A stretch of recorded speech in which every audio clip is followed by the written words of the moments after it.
everything that we're for and that we're pushing does return us to the original intent of the Constitution. So people that say you're going to change the Constitution, it's very important to understand. We're going to restore the actual Constitution. We're going to change the interpretation of the Constitution. We're going to overrule the interpretation, which is this big old book right here. But we're actually restoring the Constitution, not changing it.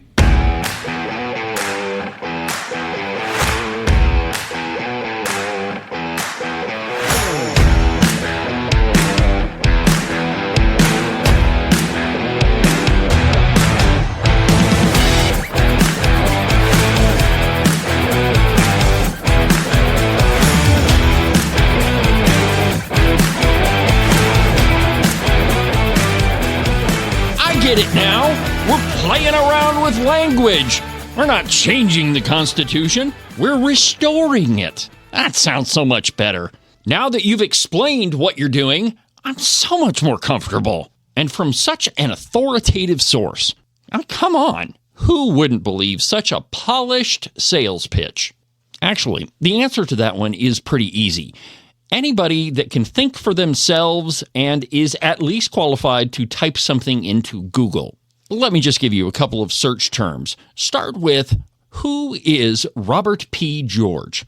And it's going to give you a whole bunch of qualifications, how he's a constitutional law professor, and he is an expert on the Constitution. But if you change your search terms a little bit to, say, I don't know, Robert P. George, Conservative Constitution, you're going to come up with something entirely different. And the name of it, isn't it great? A conservative constitution, as opposed to the constitution we have right now, which of course is extraordinarily liberal. And that, of course, is why we have to change it. I mean, restore it, as Rick Green says. Well, I'm getting ahead of myself, my friends. Welcome to the program. I, of course, am David Iverson, your illustrious host, and this is Cowboy State Politics. And back by popular demand, yet another conversation about why the Convention of States is a deceptively, really, really crappy idea. Not to mention how Rick Green and Mark Meckler are traveling around the country, not exactly telling you the finer points of their plan to start an Article 5 constitutional convention to, what do they call it again? Oh, yeah, restore the Constitution. You see, that word right there, restore, is so important to this conversation. And when you're talking about Robert P. George and his association with Convention of States Action, an organization that Mark Meckler started with another guy named Michael Ferris. And I'll give it to him right out of the gate, as it were, that it is a pretty polished sales pitch. Mark Meckler walks in a pair of boots and faded blue jeans and a kind of checkered Western shirt wearing a cowboy hat. Who wouldn't believe Mark Meckler? I mean, come on, he's one of us, right? Really, you shouldn't believe him. And there are a whole bunch of reasons why you shouldn't. So what exactly am I talking about, and what exactly is an Article 5 convention? Article 5 of the Constitution lists out the ways that the Constitution can be amended. There are two ways that you can do that. One, how it's always been amended. That is, Congress proposes an amendment, they pass it, and then it goes on to the states for ratification. The other way is to call a convention. But let me just read to you the entire text of Article 5 so we're very clear on where we're starting. The Congress, whenever 2/3 of both houses shall deem it necessary, shall propose amendments to this Constitution, or, on the application of the legislatures of 2/3 of the several states, shall call a convention for proposing amendments, which, in either case, shall be valid for all intents and purposes as part of this Constitution. When ratified by the legislatures of 3/4 of the several states, or by conventions in 3/4 thereof, as the one or the other mode of ratification may be proposed by the Congress, provided that no amendment which may be made prior to the year 1808 shall in any manner affect the first and fourth clauses in the 9th section of the first article, and that no state, without its consent, shall be deprived of its equal suffrage in the Senate. That last part are the two things that you can't amend out of the Constitution. The first and fourth clauses in the 9th section of the first article, that's everything to do with slavery in the Constitution. In other words, you can't outlaw slavery before 1808. We're a little bit past that, so you don't have to worry about that one. And then the other prohibition is that you can't deprive a state of suffrage in the Senate. But other than that, you can amend anything that you want. There's nothing written down in any of our founding documents or in U.S. law that governs how a convention of states would operate. Not one single thing. And considering that there has only been one constitutional convention in our entire nation's history, there isn't even precedent that suggests how you would go about an Article 5 convention. Mark Meckler and Rick Green will tell you that, well, no, we've had all sorts of conventions in our nation's history, and everybody knows how a convention would work. That's all the evidence you need. During their presentation in Sheridan, they wisely did not allow questions from the floor. You had to write your questions down, and then they would answer them. The reason I say wisely is they held a similar presentation in the southwestern part of the state, and it didn't go so well for them. The question I wrote down is the very one that I just explained to you. Listen to Mark Meckler attempting to answer it. Okay, this one says, thank you for coming. Can you please show us where any of the rules you claim will govern the Article 5 Convention are written anywhere in any of our founding documents? They're not. And this is a really important point. I get this question all the time. People actually think this is a gotcha question. So that's one of the reasons I like this question so much. It's important to understand what our Constitution is. It doesn't contain all the rules for our country. There's a lot of stuff that we believe are fundamental in our country that are not specified in the United States Constitution. Even how the Senate operates, it says they'll adopt their own rules. Right. Here's a really good one, Rick. Due process. Everybody agrees that due process is contained in the Constitution, right? And it actually defines every single thing that due process is, right, Rick? Nope. No. Like, how do we know all this stuff? How do we know what you could actually bring a lawsuit under the Constitution for violation of due process, but it doesn't lay out in the Constitution what due process is. A couple of things, but most of it's not in there. How do we know what due process is? Because every single person that was in that convention had the exact same idea of what due process is. And if you had said to them, well, Mr. Madison, you have to write down what due process is, he would look at you like, are you some kind of imbecile? Like, we all know what due process is. We're not writing that down. As far as a convention and the rules for a convention, virtually every man in the Constitutional Convention had been at an interstate convention in the previous 10 years. They were very common. They were doing them all the time. And so if you said, well, nobody knows how a convention works. They're like, dude, I saw you at the convention last year. We've done these together over and over. We're not going to write all the rules for a convention. That's ridiculous. How do we know that's the case? Because we have the rules for virtually all of the 41 conventions that have taken place in American history, and they're virtually identical. They operated the same way in virtually every convention, starting at the conventions before the 1787 convention, the 10 before, and all those since. And when we look at those, we know it's completely consistent. In other words, this is the way that we've always done it. So of course things are going to work out that way. That is an absurd argument. And let me tell you why.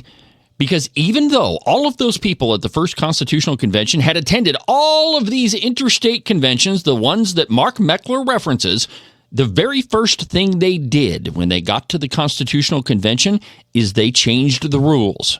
Actually, that's not entirely accurate.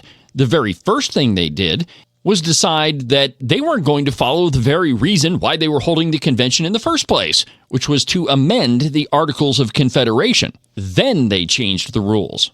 According to the book Conventions That Made America by Michael Capek, who, by the way, at one time was the head of Convention of States Action in Arizona, the same organization that Mark Meckler founded. Yeah, no kidding. Anyway, according to the book, the Constitutional Convention originally only had the authority to revise the Articles of Confederation. Nobody gave them the authority to get rid of the Articles of Confederation entirely and start from scratch, but they did anyway. And thank God they did, by the way. But it doesn't negate the point that nobody in that room had the authority to do what they did. And so, if the rules of an Article 5 convention are, as Mark Meckler describes, the way that we've always done it, and there's only been one constitutional convention in our entire nation's history, then the rules are you can pretty much do whatever you want. The second thing that happened at the Constitutional Convention is that they changed the rules. They changed the way that we've always done a convention. Originally, at the convention, everything had to be passed unanimously. But our founders realized that there is no way that the southern states were going to agree with everything. And so they changed the rules from unanimous consent to a 3/4 majority. Perhaps Mark Meckler needs to read the book that he passes out to legislators trying to convince them to agree to a convention of states. Because, as he said himself, here it is again. They operated the same way in virtually every convention, starting at the conventions before the 1787 convention, the 10 before, and all those since. And when we look at those, we know it's completely consistent. And if it is consistent, like Mark Meckler says, then any Article 5 convention that is called will act exactly the same way as the first and only constitutional convention in our country's history, and they will do whatever they want, because that's how the first one turned out. So what about all of this three subjects business? You see, every convention of states resolution in every state says that the Article 5 convention is only going to discuss three topics. Those are a balanced budget, which is an incredibly stupid idea. A balanced budget amendment would be a license to tax. The very reason why Mark Meckler helped start the Tea Party.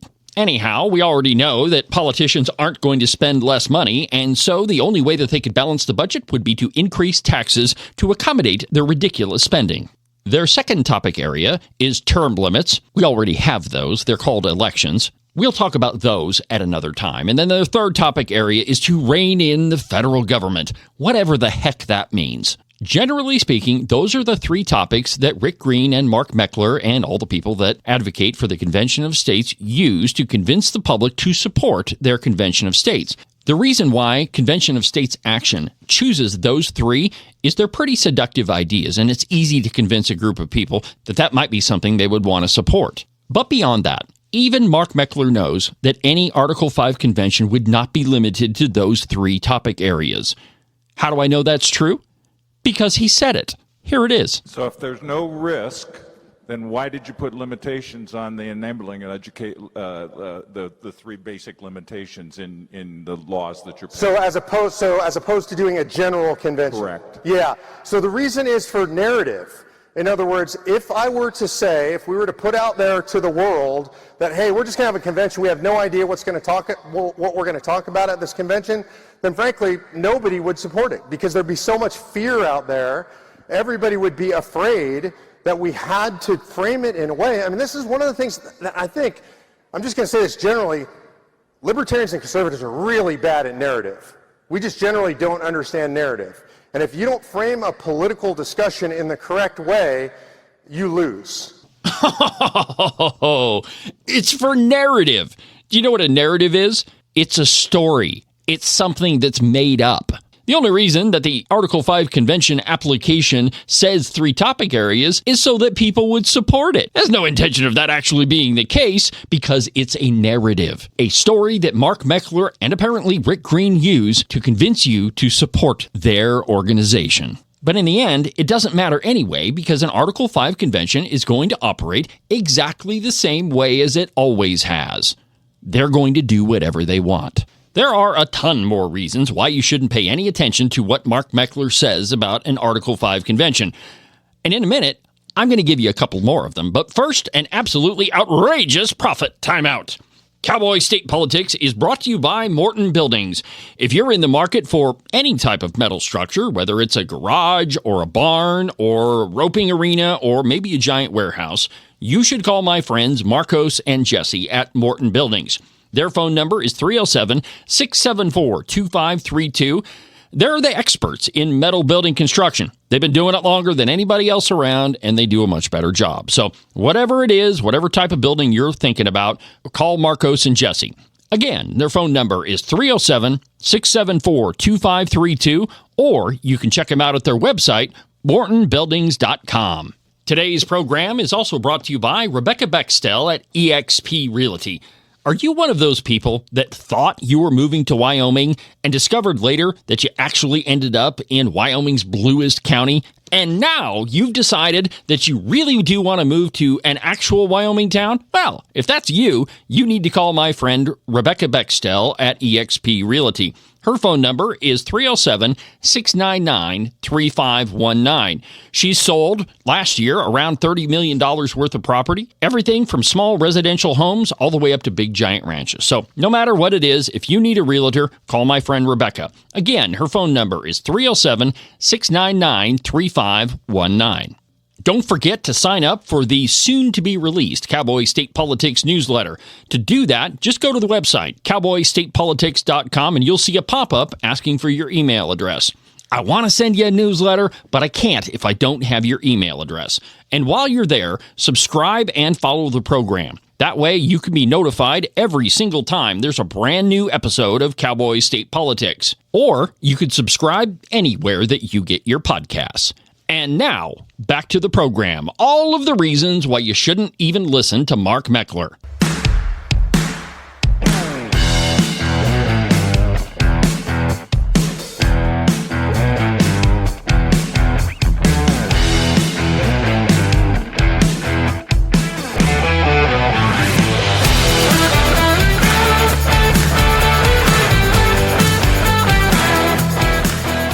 But all those are pretty old arguments, and I've explained them to you several times before. Let's focus on something new.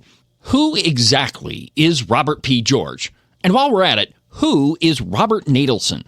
At cowboystatepolitics.com, I've posted a photo that I took at Mark Meckler and Rick Green's presentation here in Sheridan, Wyoming. It lists a whole bunch of people who, by the way, are profoundly misguided, but also support Convention of States action. Two of those are Robert P. George and Robert Nadelson.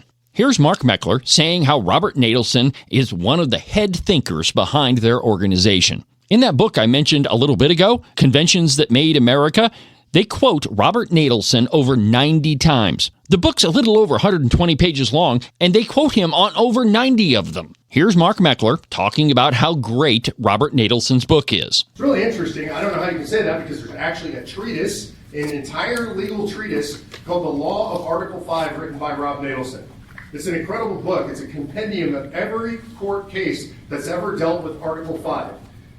People who say that there are no cases and we have no idea obviously haven't read this book. Now, I highly recommend that everybody read this book. If you have insomnia, it's really great on your bedstand at night. It's a legal treatise, right? But there's an entire treatise on this, and what we know in that treatise, I can give you the overall theme, is what the courts say about that, is you have to follow the rules as stated. You have to follow history and precedent as it exists. And mostly what the courts say is, we're not going to get involved because that's a constitutional matter and it's a political matter, what they call non-justiciable. Meaning the courts generally don't get involved in this stuff. But when they do get involved, they say follow the rules. One of the best examples of this is you have something called... I have a copy of that book, and Mark Meckler and I agree on one thing. It is mind-numbingly boring. But I'm not even going to deal with it. The only reason that I bring it up is to show you how much Mark Meckler and his organization, Convention of States Action, rely on Robert Nadelson's thinking. However, there is another fantastic article written by Robert Nadelson that I'm going to tell you about. It's called Counting to Two-Thirds. And again, I've put a link to that article at cowboystatepolitics.com. Basically, in his article, he argues that those three topic areas really don't matter at all. So in other words, it's just narrative, like Mark Meckler says that it is. It's just a tool that is used to convince you to support their organization, and that any application for an Article 5 convention can be used. So when this thing gets started, they can talk about anything. From Robert Nadelson's article, Counting to Two-Thirds, which was published by the Federalist Society in May of 2018, and I quote, "When counting applications toward a convention for proposing a balanced budget amendment, or indeed toward a convention for proposing any other kind of amendment, Congress should add to the count any extant plenary applications. Currently, this count gives us 33 applications for a convention to propose a balanced budget amendment, only one short of the 34 needed to require Congress to call a convention." End quote. In other words, it doesn't really matter what those past resolutions say. A convention is a convention is a convention. So says one of the head thinkers of Convention of States Action. That's quite a bit different than what Mark Meckler was telling the crowd in Sheridan, or any other place he's held one of his town halls. Now, on to the real nail in the coffin from everything that Mark Meckler and Rick Green were saying. Now remember how we started this whole conversation. We are going to restore the Constitution. Well, we already know that that's not true, but here's what Rick Green said. Everything that we're for and that we're pushing does return us to the original intent of the Constitution. So people that say you're going to change the Constitution, it's very important to understand. We're going to restore the actual Constitution. We're going to change the interpretation of the Constitution. We're going to overrule the interpretation, which is this big old book right here. But we're actually restoring the Constitution, not changing it. Restoring the Constitution. Got it. As I told you before, if you Google Robert P. Nadelson, you'll come up with a whole bunch of stuff that says he is some venerable constitutional scholar. Maybe he is, or maybe he's not so venerable when it comes to the Constitution. He was part of a group that wrote something called the Conservative Constitution. Correct me if I'm wrong, but I thought we already had one of those. Here is what Robert P. George and his pals wrote on the National Constitution Center website, which is the group they use to put out this conservative constitution, in a basically post called Introduction to the Conservative Constitution. Here's what they say, quote, "We also sought to revise or extend some provisions to accommodate modern practices where the Constitution does not speak clearly to such practices.